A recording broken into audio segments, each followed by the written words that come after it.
तो ये आपकी जून अटेम्प्ट की लास्ट स्ट्रैटेजी है, ठीक है, 30 डेज की last strategy. CS executive group 1 या ग्रुप 2, मैं दोनों की स्ट्रैटेजी इसी में समझाऊंगी, ठीक है।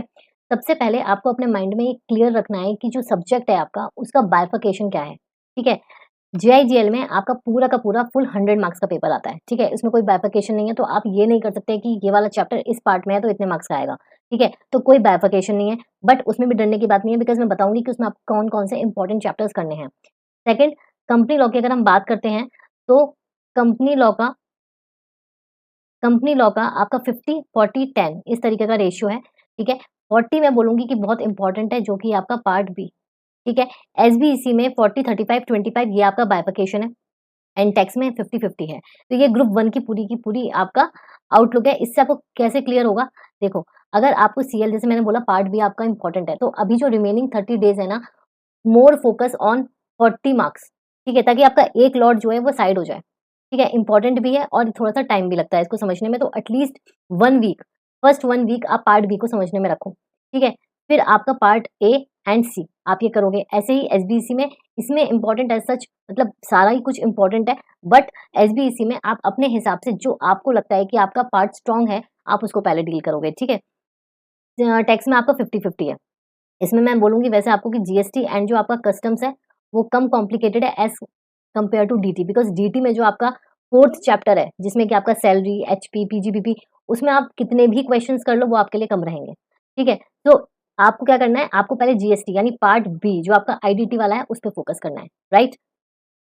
अब ग्रुप 2 में अगर मैं बाइफर्केशन की बात करूं तो सीएमए में आपका 60-40, एसएलसीएम में 70-30, ईबीसीएल में 40-25-35, एफएसएम में 60-40। एफएसएम और आपका सीएमए क्या है, ऑब्जेक्टिव है, नेगेटिव मार्किंग है और इनका रेशियो भी सेम है। बट इसमें आपका मैनेजमेंट अकाउंटिंग, कॉर्पोरेट अकाउंटिंग कौन सा स्ट्रांग है पहले आप वो करोगे। ऐसी एफएसएम में पहले आपका फाइनेंशियल मैनेजमेंट या strategic management, what ever you have command on, आप वो पहले करोगे। मई 2024 है आपके पास, सिर्फ और सिर्फ यहाँ पर मैंने आपको ये जो दिए हुए हैं ये आपके number of total number of chapters हैं इन ईच सब्जेक्ट, ठीक है। अगर हम जेआईजीएल की बात करते हैं टोटल 17 चैप्टर्स हैं, सीएल में 23, एसबीसी में 21, टैक्स में 17। ग्रुप 2 की बात करते हैं, सीएमए में 23, एसएलसीएम में 16, ईबीसीएल में 24, एफएसएम में 15। इस तरीके से अगर आपके माइंड में ये चीज क्लियर रहेंगी ना, तो आप अपनी आगे की स्ट्रेटेजी या प्लानिंग उसके अकॉर्डिंग बहुत स्मूथली कर सकते हो, क्योंकि 30 डेज है, 30 डेज में भी आप एक ग्रुप की प्रिपरेशन तो बहुत प्यार से कर सकते हो, ठीक है। अब देखो 1 दे रहे हो आप या ग्रुप 2 दे रहे हो या बोथ दे रहे हो, ठीक है। आप अपने अपनी चीजें सुनोगे और वो सब्जेक्ट्स पे ध्यान दोगे। तो मेरे पास कमेंट्स नहीं आने चाहिए कि मैम ग्रुप 1 का बता दो या ग्रुप 2 का। इसमें मैंने सब कुछ समराइज करके दिया हुआ है, आप जो भी ग्रुप देने वाले हो आप उसको रखकर अपनी स्ट्रेटेजी फॉलो कर सकते हो। अब आपको फर्स्ट से अगर आप ग्रुप 1 दे रहे हो तो जेआईजीएल और टैक्स लेके चलनी है। ग्रुप 2 दे रहे हो तो आपको एसएलसीएम, ईबीसीएल लेके चलना है। कितने दिन तक, नेक्स्ट 5 डेज तक, यानी 1 से लेकर 5 तक हम जो भी ग्रुप दे रहे हैं उसके 2 सब्जेक्ट्स पे फोकस करने वाले हैं। उसके बाद नेक्स्ट 5 डेज पे हम नेक्स्ट जो हमारे 2 रिमेनिंग सब्जेक्ट्स होंगे पर्टिकुलर ग्रुप के, उस पे हम फोकस करने वाले हैं। ऐसे ही नेक्स्ट जो हमारा 11th से स्टार्ट होगा 15 तक, 14th तक हम लोग उस पे फोकस करने वाले हैं।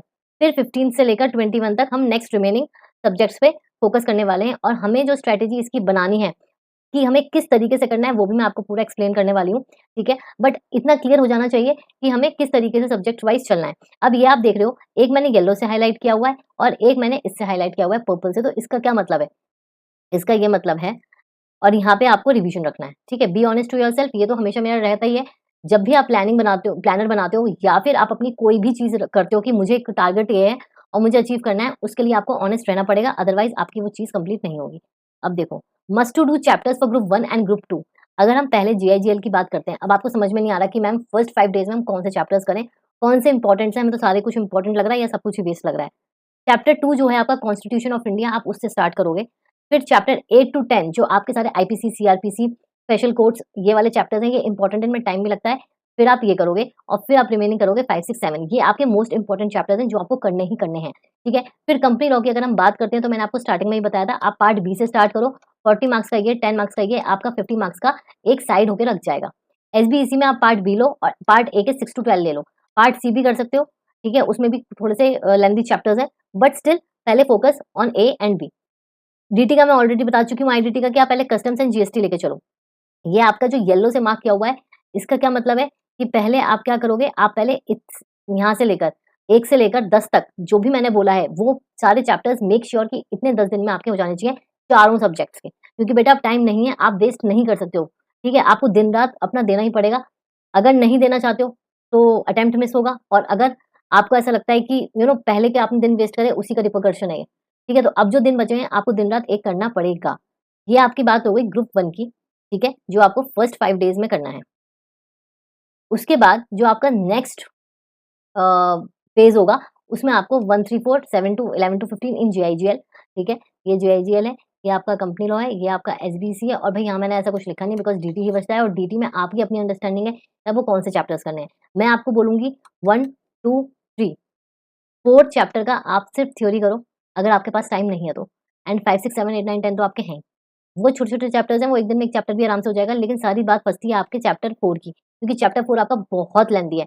तो उसमें मेरे हिसाब से, क्योंकि अब टाइम बिल्कुल भी नहीं है, आप एक चीज़ फ़ॉलो कर सकते हो, और वो ये है कि जो भी चैप्टर्स हैं, लाइक पहले आपका सैलरी आ गया, इसका बेसिक याद कर लो कि सैलरी में क्या-क्या आता है, क्या इंक्लूड होता है, क्या नहीं होता है, क्या-क्या चीज़ें हमें नेसेसरी हमें ध्यान देनी है।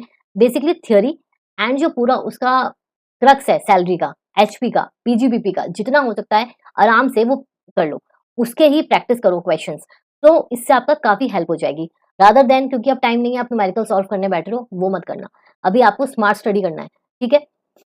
ये बात हो गई सारी ग्रुप 1 की इंपॉर्टेंट चैप्टर्स की। अब हम नेक्स्ट उसमें आते हैं, तो इसमें आपका सीएम है, एसएलसीएम, ईवीसीएल, एफएसएम है।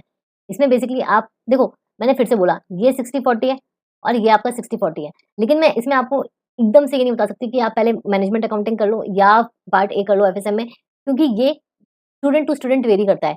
हो सकता है बहुत सारे बच्चों का एमए स्ट्रांग हो बट कॉर्पोरेट अकाउंटिंग स्ट्रांग ना हो। तो मैं आपको ये एडवाइस करूँगी, क्योंकि अभी दिन है, तो आप पहले थोड़ा-सा टाइम जो है उसको दो, जो आपका थोड़ा टफ, जो आपका थोड़ा-सा आपको टफ लगता है, ठीक है? ताकि आप आगे रिवीजन करते-करते आप उसी पेज पे आ जाओगे। जो आपको ऑलरेडी ईज़ी लगता है और जो अच्छे से कर सकते हो वो तो आप कर ही लोगे रिवीजन करके एक दिन में, ठीक है? ऐसे ही एसएलसीएम में पार्ट बी कर लो, जो आपका 30 मार्क्स का है वो साइडलाइन कर दो। इसमें चैप्टर आपके 15 एंड 16 है, तो ये आपके कंप्लीट हो जाएँगे। ईबीसीएल में पार्ट बी है, जो 25 मार्क्स का खुद का है, ठीक है? तो ये आपका 25 मार्क्स का और ये आपका 35 मार्क्स का कंप्लीट हो जाएगा। फिर उसके बाद यहाँ पे पार्ट ए, पार्ट बी जो भी आपको अपनी अंडरस्टैंडिंग से लगता है वो आप कंप्लीट कर लो, ठीक है? थिंग्स टू रिमेंबर में स्कैनर्स, जो आपके पास्ट ईयर क्वेश्चन पेपर्स हैं, प्लीज़ उनको सॉल्व करो।